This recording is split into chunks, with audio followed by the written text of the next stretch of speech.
صباح الخير، كيفكم يا حلوين؟ يا رب تكونوا بخير. الأجواء متقلبة بطريقة ما طبيعية، يعني تخيلوا الحين درجة الحرارة تكون 8 أو 9 بالليل، الصباح تقلب تصل لحد 29-30 عادي. فالجو الصراحة يسوي مرض، يعني ما عارفة تلبس تقيل شوية ترجع تلبس خفيف، بس شغالين كده. الله المستعان، بس جو متعب شديد مع الأطفال. كيفكم انتو؟ كيف أخباركم؟ كيف الأهل في السودان؟ يا رب يصلح حال بلدنا، ورمضان يجي ويلقى بلدنا سالمة إن شاء الله يا رب العالمين، وكل الناس ترجع لبيوتها. سوى لي فطور أنا ويوسف، صاحيين جعانين فارطين من الجوع. هعمل فطور، نعمل لنا عصير برتقال. في حتيجي يا ماما؟ في حتيجي عبيد؟ في بنتي ما بتاكل لا بيض لا تشرب لبن، حالة صعبة، عندها أكزيما، فالحياة دي كلها ممنوعة منها. من كده حنفطر أنا ويوسف، وبعدين نقوم نعمل لها فطورة هي.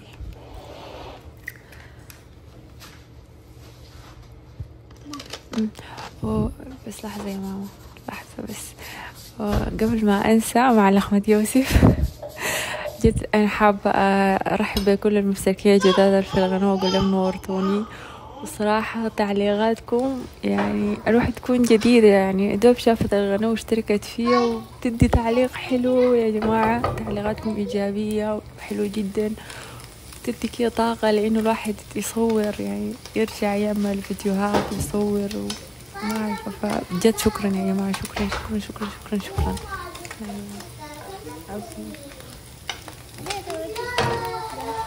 أنا أخلص وتوريني حاجة، تمام حبيبي؟ فجد شكرا لكم يا جماعة. وأنا المفروض أعرف عن نفسي، أنا كتير ما بتسأل إنه أنت منو، عارفين عليك. أنا الصراحة المفروض أعمل فيديو تعريفي، لكن أهو يعني حرفيا أنا الفيديو التعريفي محتاجة كده جو هادي، أقعد كده بهدوء وأعرفكم على نفسي عشان ما أنقص أي حاجة، وأعرفكم على نفسي بطريقة يعني شاملة، يعني تعرفوا عني كل حاجة، أنا منو، من وين جاية، أولادي، حياتي. فأنا عاوزة الجو يكون هادي، فما لاقي طريقة، بس إن شاء الله حيكون في فيديو تعريفي بالغلط. طيب يا ماما ماشي.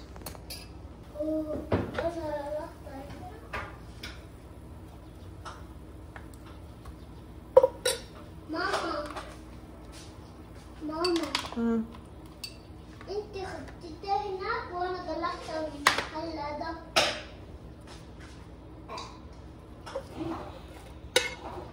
يا فاي احنا قاعدين برا.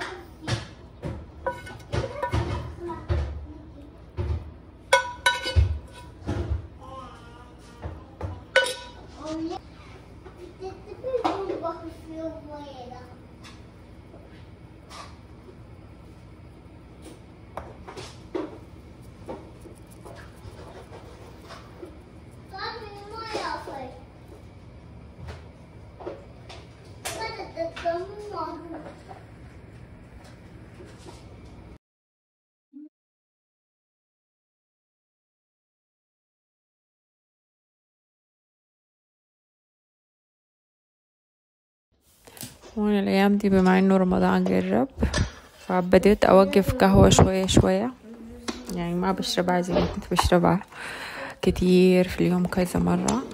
فعملت الكابتشينو الرهيب ده، جربوه حلو شديد.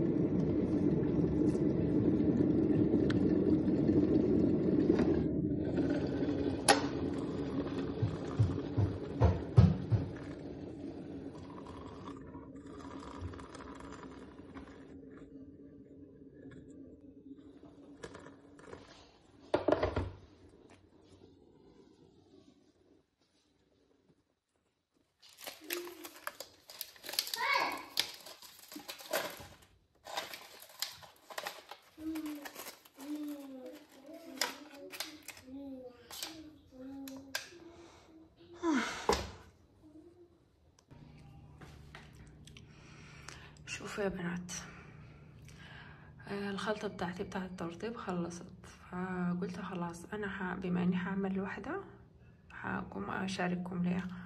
شوفوا المنتجات، طبعا اللي ما بيفارقني خالص، دي الحاجات اللي أنا هعمل منها الخلطة بتاعتي، احتمال واحدة فيكم تستفيد منها.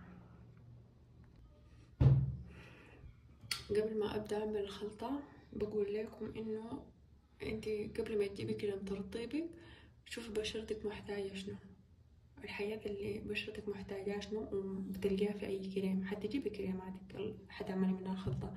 يعني أنا دي ما مجرد كريمات بس بتاع ترطيب وخلاص، لا، أنا شفت بشرتي محتاجة شنو وعلى أساس ده جبت الكريمات دي. لأنه إذا جبت كريمات ما يعني خارج احتياجات بشرتك مشكلة، وإذا جبت كريمات ترطيب ما أصلية أكبر مشكلة، لأنه فجأة بتلقي لونك بدأ يغمق كده، وفجأة بتلقيه بقى باهت وما عارفة يا ربي السبب شنو. لا، السبب كريمة الترطيب. وكريمة الترطيب له دور مهم في إنه يا بشرتك تكون مشرقة لما تكون بشرة باهتة. فلما تيجي تختاري كريماتك بتاعت الترطيب ركزي مع احتياجات بشرتك. من ضمن الكريمات اللي بستخدمها في خلطتي الكريم ده، فانا ما اخترته عشان هو ترطيبه عالي او لانه بيقولوا بيستخدم مناسب بشرة جافة، لا، انا اخترته لانه من الحاجات اللي بتحتاج لها بشرتي الالنتوين. الالنتوين مع التحسس، انا زور بشرتي بتتحسس وزور بشرتي جافة، يعني انا طبيعي بلقى بشرتي فيها علامات شنو حاجات غريبة، فانا بستخدمه انه هو بيعزز التئام الجروح، تمام، وبيعالج تهيج الجلد، وغير كده بيقشر الجلد الميت. يعني أنا لقيت إنه ده مهم يكون في كريمة في خلطتي بتاعت الترطيب فيبدو. الجراسلين أصلا هما ما بيقدروا يستغنوا عنه في كل الكريمات، في أي كريم يعني القاعدة بتاعت الكريم بيكون جراسلين، فهو مهم جدا في كريم ترطيبي. بستخدم للجلد العادي والجاف، بسمح شديد. زيت اللوز، زيت اللوز ده يعني أنا بستخدمه ما بس في الخلطة دي، لا، أحيانا بستخدمه لوشي مع المدلك بتاع الوش. أنا بعدين آخر الفيديو حوريكم. فده أهم حاجة في الخلطة.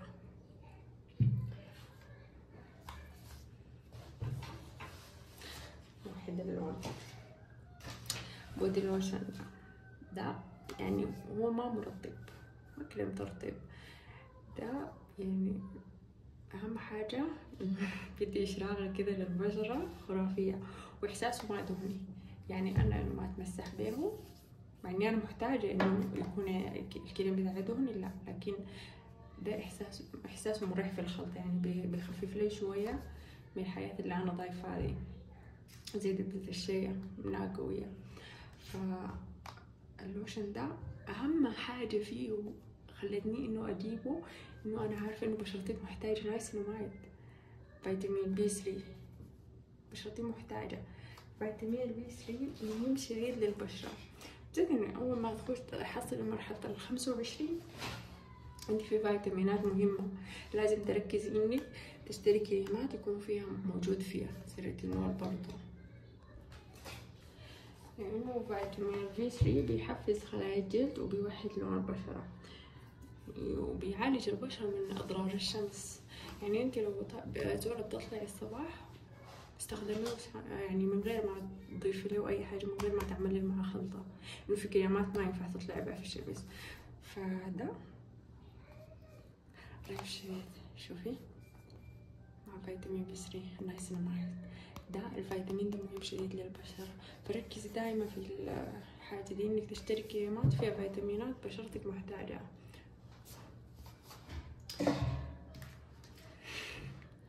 والحب اللي ما في زول بيستغنى عنه في كريم ترطيب يا جماعة. دي أنا الزبدة دي أصلية، هي من غانا يقولوا. أنا جبتها كم مرة وكويسة شديد، يعني أنا طلبتها كم من أمازون، كم علبة يعني قبل ما يحصل موضوع المقاطعة. فشوفي حلو شديد يا جماعة.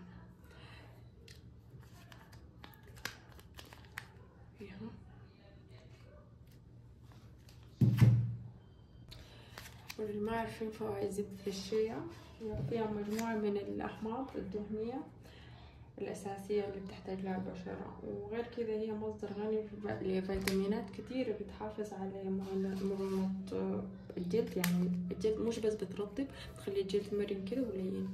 فهذه فائدة زبدة الشيا، عشان كده بستخدمها في كريمات ترطيبنا. ده خلاص أنا افترت إني أقول لكم فوائده وبيتكبر في الكريمات، أنا ما بستغنى عنه. فخلينا نبدأ نعمل الخلطة بتاعتي.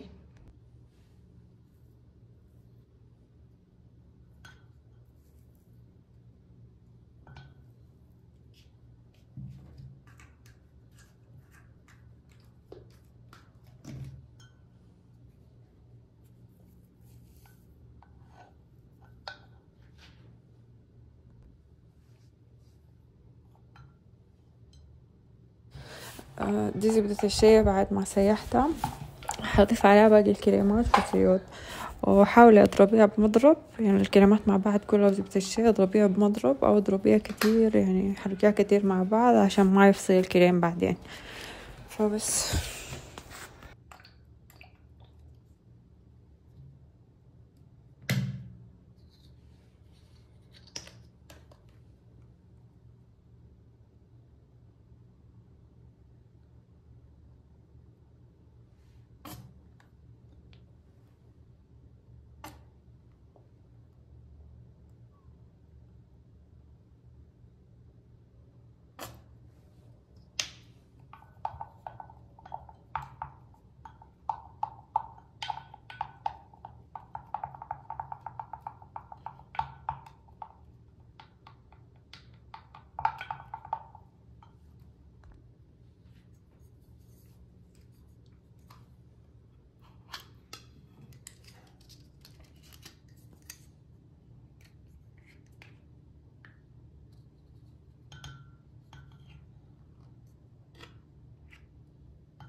الزرادية عاوزة أسلقه، وبعد ما أسلقه أطلع أدهنه بالزبدة. دي زبدة سيحتها وضفت عليها بابريكا وكمون وفلفل أسود وكمان شنو يا ربي، وكزبرة مطحونة. بعد ما يطلع أدهنه بعد ما يتسلق يعني حقوم أدهنه بالزبدة دي وأدخله الفرن. حيكون لذيذ.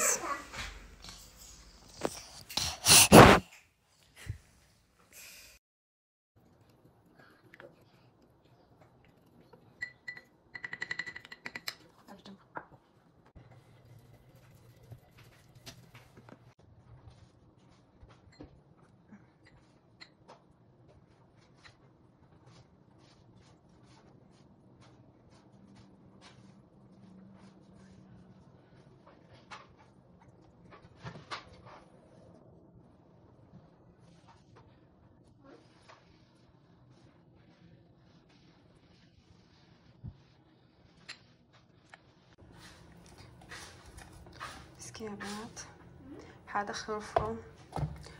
شنو لهم 10 دقايق او 8 دقايق كذا.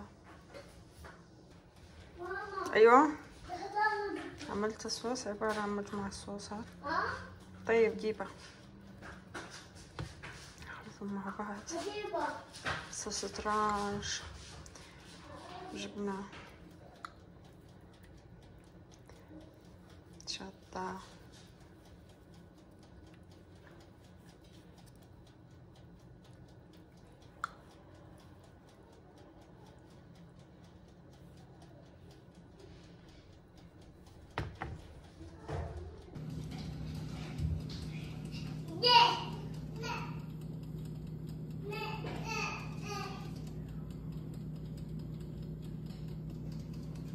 شكلها